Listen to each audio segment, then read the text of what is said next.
Hey guys, this is Renaud from the Vanguard Team at Manor Realty. Welcome to our YouTube channel, the Windsor S6 Real Estate Channel. We're going to go over all kinds of things about sort of why Windsor, different neighborhoods, etc. But today, we wanted to focus on my teammate, my associate, my co-investment partner, Renaud. How's it going, Thanks man? for having me. Good, good. Thanks Yeah, for having me on. thanks for having me. We talk every day, man. That is I know we do, but that is so. we don't do interviews every day. This is new for Way us. to start off with the fakeness, Reed. No, I'm just joking, man. I'm playing. I'm playing. So Reed is probably so. The interesting thing is, guys, Reed is a real estate agent, is an oddity because he's a natural sales guy, but he's not salesy like me, right? And everybody's got different sales styles. Reed is always described by our clients as first word out of their mouth every time, professional. Reed always gets professional. Yeah, I get loudmouth, Reed. I don't know if that's the number. That's what they That's say the to your number. face. They say nice things when you're gone. So why I wanted to talk to Reed is because Reed's origin story, how he went from sort of zero to hero in real estate investment. Because guys, we don't just sell a lot of real estate investment properties down here in Windsor, Ontario as a team. There's 8 of us right now, soon to be 9, right? All with our different real estate investment niches. We also invest in what we believe in. And most of the things that we end up buying we do a lot of value add, but a lot of the things we end up buying are things that we see value in, but for whatever reasons, our real estate investment base didn't pull trigger and didn't acquire it. So we'll talk about 1057 Roulette in a bit, Reed, because I want to go before that, but we'll go over that as a great example of one that we couldn't sell to our client base that we ended up profiting extremely well on, right? Yep. So explain to us then how you got started in the business. How did you end up becoming a real estate agent? Because you were in university, you were a varsity athlete, full ride, ice hockey player in Michigan, came back to Windsor, and how did it go from there, man? Yeah, so I finished up business school and wasn't quite sure what I was going to do. A lot of my friends were doing their MBAs. They were going to work at the bank, starting out as a teller. A lot of people were going to work in offices, and I looked at those as options. Wasn't sure if that was what I wanted to do. Started to look into real estate. It interested me. Started to take the courses, and by just sheer coincidence. I was living in the same condo building as Reese at the time. I recognized Reese because back then he had all the big signs downtown and his face was all over. So That's we right. had That's we right. never met before, never spoken. I was just finishing up my courses, so I kind of stalked him in the elevator and introduced myself and just kind of put myself out there. That turned into a couple coffees and when I finished my courses, joined the team. And then fast forwarding, I don't know, 10 plus years later, Reese and I are investment partners now, as well as running the real estate sales team. Yeah. So I mean, so you joined the team, you started doing sales, and from my perspective, it became clear that you were certainly enjoying real estate sales, but you wanted more than to just do sort of that hamster wheel of real estate sales for the next 30 years. Yeah, absolutely. I think if I just would have gone out there in real estate, I probably would have got stuck in that sales hamster wheel. And been okay, been happy with it. But Yeah, I we're think saying it the we're saying it almost like it's derogatory, but I mean, guys no, yeah, understand that, yeah. selling used houses over and over again is a bit of a hamster wheel. It's the same thing over and over again, right? And I liken it to a lot of the people that'll be listening to this. You guys have a job. You may like that job, you may not like that job. But to get into real estate investment, is sort of, it's either another outlet, it's another investment avenue, it's a way out of your job if you truly don't like it. For us, it was never a way out of real estate. We still sell real estate, we're still actively involved, but being a part of the team and Reese's mentality about real estate and what that can do for you opened my eyes to that as well. So as we continue and still continue to do the sales, we started to get into investments, development, things like that. Yeah, and I think the first one we ever did together was 1057 Ouellette, right downtown. That's right. Yep, that's right. Yeah, we picked up we got a tip from another agent in our office. He came to us first, knowing that our team sells most of the income properties around town, and Yes. he said, "Hey, I got this one coming up." At the time, it was a doctor's office on the main floor and a couple really old, vacant for decades residential units on the second and third floor. Um, so we ran the numbers, and the numbers looked good on a turnaround project. We put it out to a few clients. Nobody really bid on it. So Reese and I kind of looked at each other one day and said, "This thing's directly across the street from the hospital. It's right on Yeah. Main Street. Yeah. Our numbers are good." Our first clients we put it out to didn't want to do it at the time. What are we doing? Why don't we do it?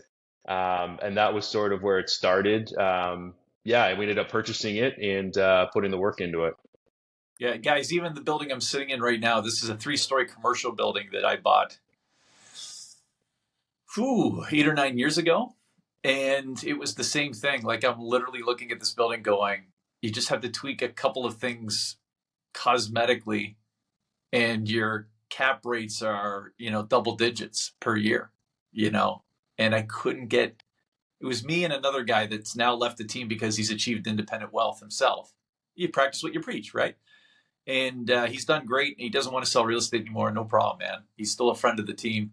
I bought the building with him when he was a real estate agent on our team. And yeah, same kind of thing as 1057 Roulette and Stephanie Saunders on our team. She's making a lot of money right now doing houses, adding an additional dwelling unit, and then reselling the house. And every single one of them that she's doing, guys, she's not taking like the best ones and giving you guys the junk. She's telling people to buy that house, and when they don't, and she's like, the numbers work. Because, guys, real estate investment's mathematics. 2 plus 2 equals 4, right? And you try to keep that in reality as much as possible. And you build in small, reasonable contingencies. Like, for example, if you think it's going to cost $50,000 to add an additional dwelling unit to a house, right? You're going to add 10% to the construction budget. If you truly know that there's not a lot behind the walls, then maybe 5% contingency. But you build a small contingency in there. Whereas we'll see a lot of clients, and we call this the Taj Mahal for a dollar syndrome. They'll take a perfectly good projected result from doing a value add to a property, and they will never be able to justify it with their own numbers. They'll do 20% vacancy rates, and they'll double the construction budget just in case. It's like, you couldn't justify the purchase of the Taj Mahal for a dollar by the time they're done. And you see it all the time. And it's just like, you're killing your own dreams.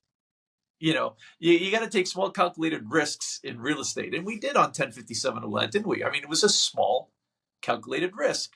And, we were looking, I think at the time, at first we were going to do like a third residential unit into the basement, right? Yeah. And then we went a different direction, didn't we? What did we do? Yeah, we did, and we were doing. We actually did an ADU before ADU was popular. Yeah. And then we didn't do the traditional residential ADU. We actually did an ADU, a commercial ADU. So we looked Yeah. at the doctor's office space. It really had a lot of wasted space. It had a perfect Yes. I would say roughly a third of the space that was used more as a technician lab from the doctor's office. So we were able to separate that out, add a bathroom, add some venting, and lease it out to a small coffee shop cafe. I think the name and the business has turned over a couple times, but the place is still there. Yeah. So yeah, that was our first dive into, or at least my first dive into doing an ADU unit. Yeah. Yeah. And now, guys, once you do one successfully, your return on investment, I think, without disclosing our numbers, Reed, we almost doubled our money, I think, right? I think it was pretty close, yeah. Yeah. Yes. We roughly doubled our money in about a year. And it went really well. And it set things up for Reed to do bigger projects because, guys, and it's, if you know Grant Cardone, I'm not an overly huge devout follower of Grant Cardone, but he always talks about one thing that's very, very American. And I know most of you watching this are Canadian. Americans always think 10 times bigger. But we call it the 10X rule, right? And Reed and I kind of went through this. You want to think 10 times bigger, but you also want to keep jumping up by adding a zero on the back of whatever you're doing in real estate investment, right? And Reed, I mean, you remember the time where, and it was a very sort of poignant moment for us. I leaned in the door jamb of Reed's door. And what did I say? Very simple, but very powerful. Do you remember? Yeah. I hope you remember. Yeah. This was an important moment for me. We're comfortably in the six figures. How do we get, we're now trending towards the sevens. How do we get to the eights and nines and so on? And I think that's a quick gist of what you said to me. Yeah, not enough of us just stop to think, And I said to Rita, hey, man, we can do what we're doing for the rest of our lives and comfortably make, six-figure incomes and live well, live in nice big houses down here in Windsor, Ontario, and live well. But how do we start making seven figures a year, right? So instead of making hundreds of thousands a year, how do we make millions a year? How, right? And you soon quickly realize, well, the best real estate agents in town are just scraping $1 million, right?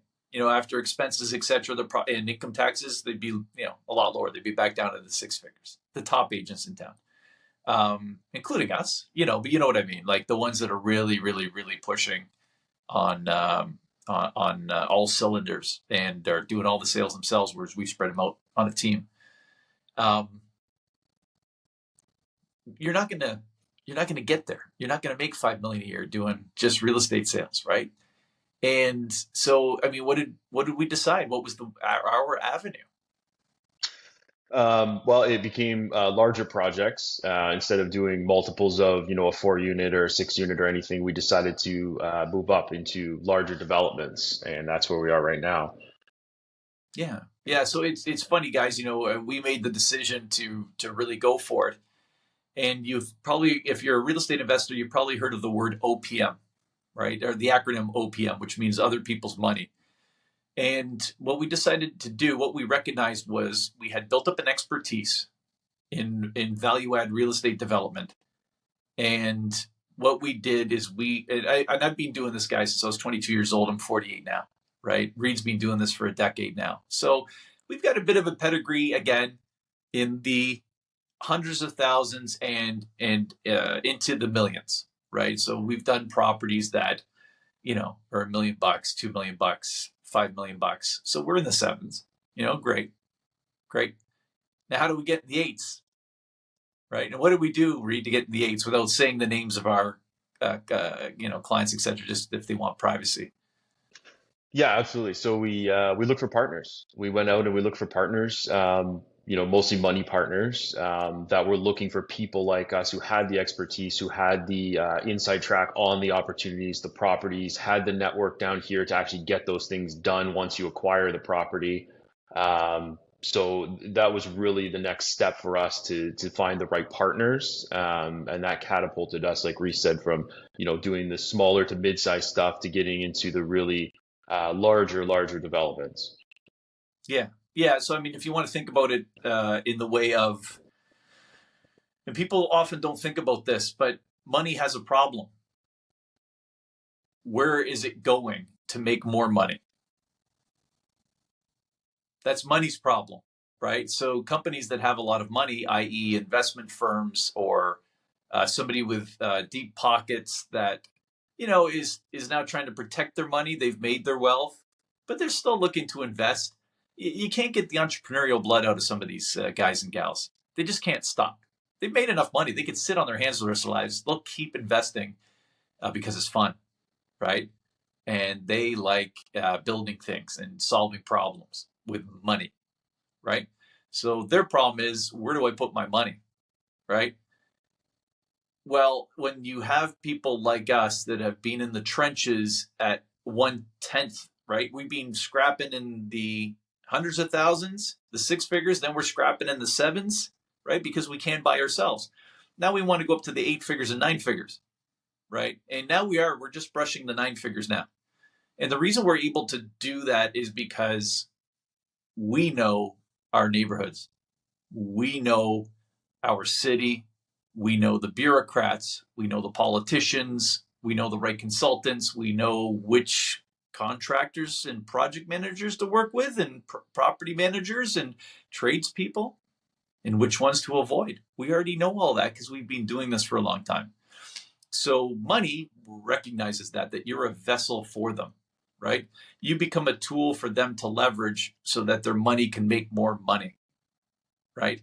And so Reed and I have done that successfully, and we're working with an institution now and converting some larger buildings, the upper floors of larger buildings into residential density, which not only is badly needed. We have a housing crisis. You think you got a housing crisis in your cities? Windsor's economy is exploding. We're just entering our second golden age, guys. Over 1,000 people move here a month, and we're only 330,000 people. Do the math, right? And that's going to accelerate as these massive world-class battery plants and these research and development. We have research and development facilities coming here full of 650 engineers and PhDs. It's going to be one of two world-class battery research and development facilities. The other one's in Poland. Where are they living? Just those 650 people. Never mind the extra 3,000 people working in the battery plant. Never mind the other approximately 15,000 people that are going to be working in all these other plants that support the battery plant and support the battery plant up the road, 70-minute drive to St. Thomas. And, all the battery plants in Michigan.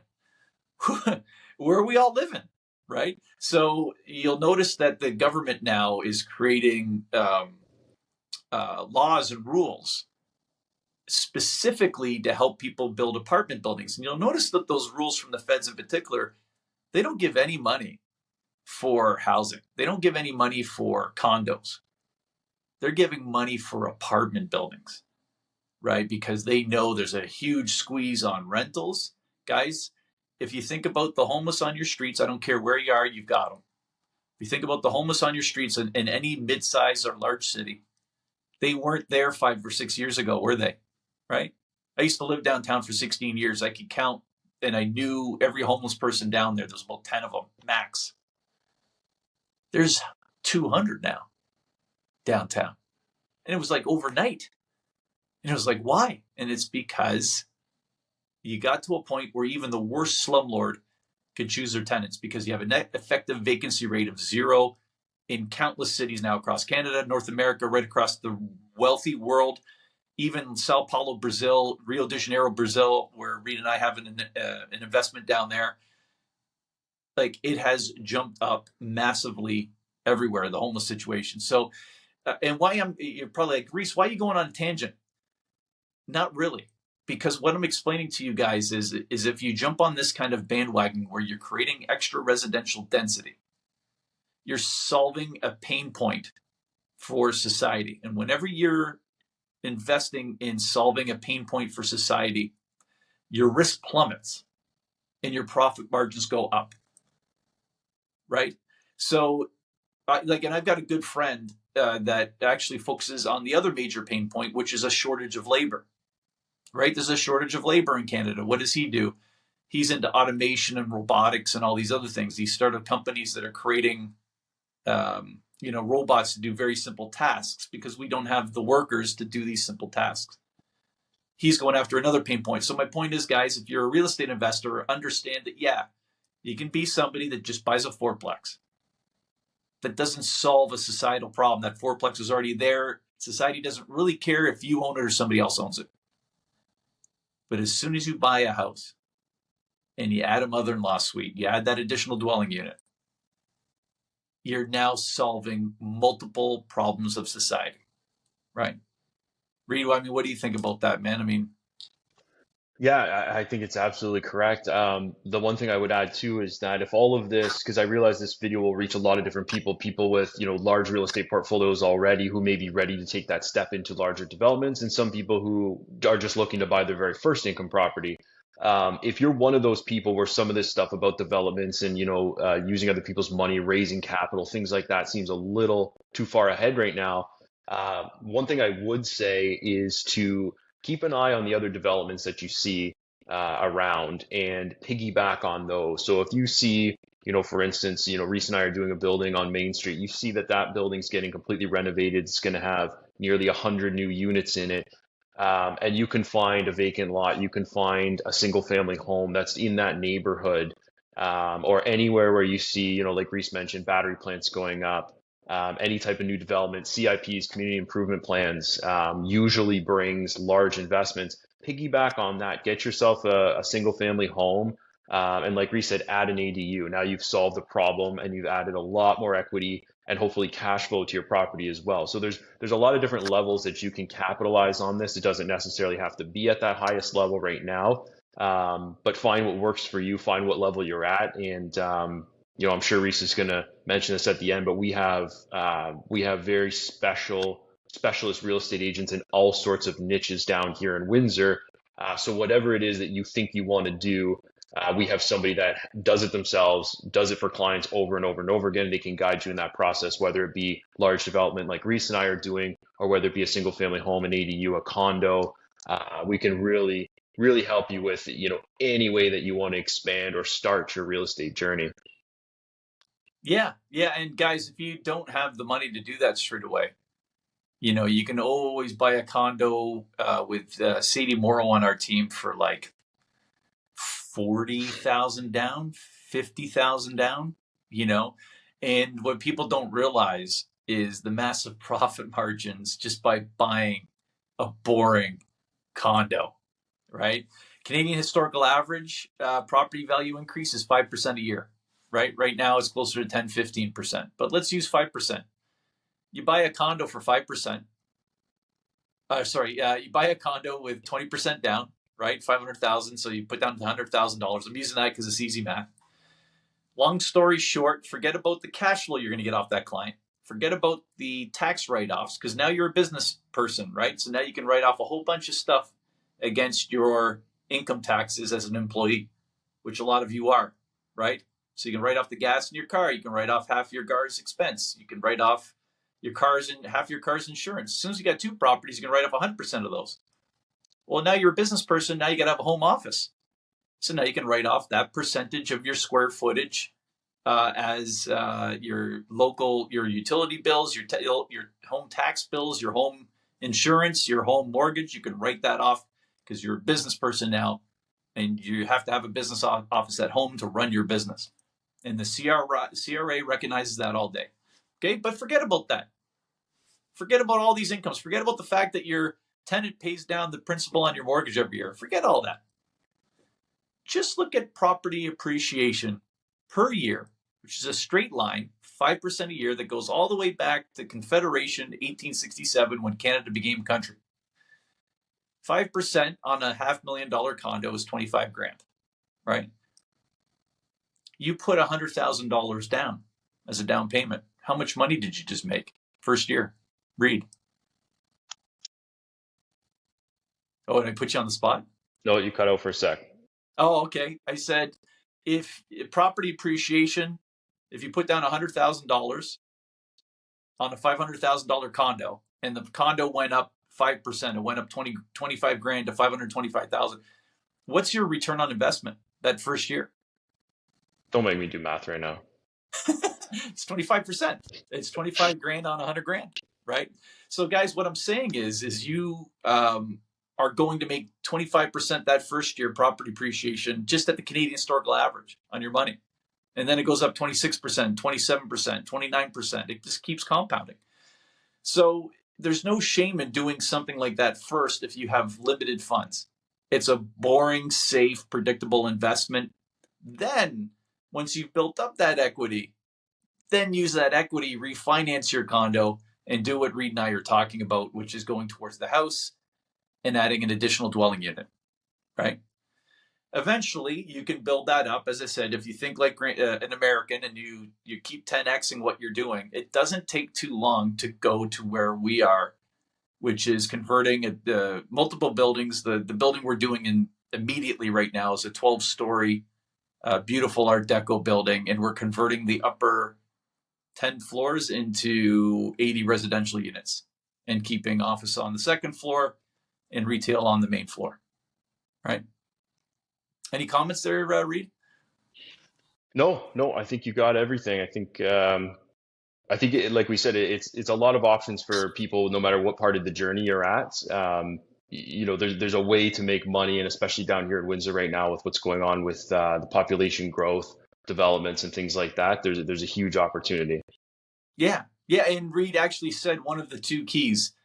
You can totally, totally, and investors do this all the time.